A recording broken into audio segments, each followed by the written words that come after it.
Hello दोस्तों, नमस्कार। आप सबको कोटि कोटि प्रणाम। भारत और नेपाल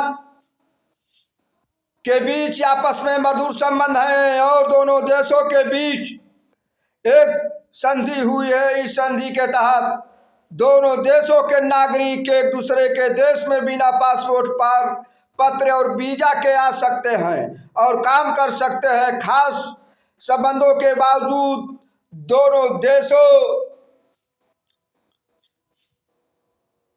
के बीच अतीत में व्यापार से संबंधित मनमुटाव पैदा हुए हैं। नेपाल की चीन के साथ दोस्ती को लेकर भारत सरकार ने अक्सर अपनी अप्रसन्नता जताई है।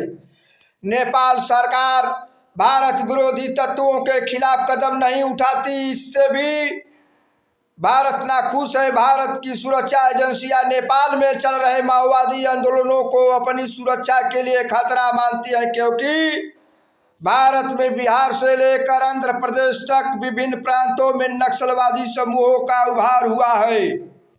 नेपाल में बहुत से लोग ये सोचते हैं कि भारत की सरकार नेपाल के अंदरूनी मामलों में दखल दे रही है और उसके नदी, जल तथा पन बिजली पर आंख गड़ाए हुए हैं।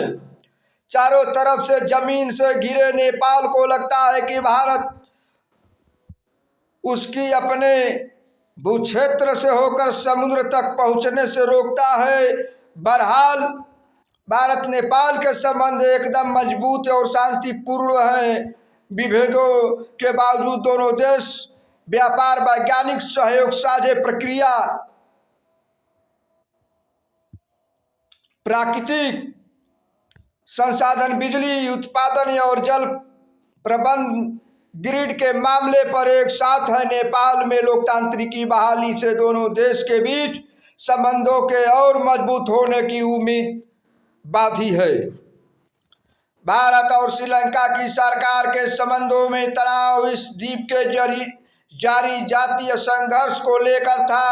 जब तमिल आबादी राजनीतिक रूप से नाखुश हो और उसे मारा जा रहा हो, तो ऐसे में भारतीय नेताओं और जनता का तटस्थ बना रहना असंभव लगता था।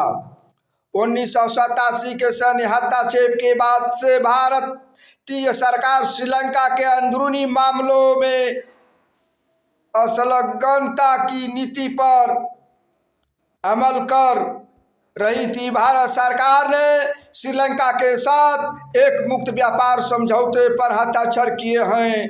इससे दोनों देशों के साथ मजबूत हुए हैं।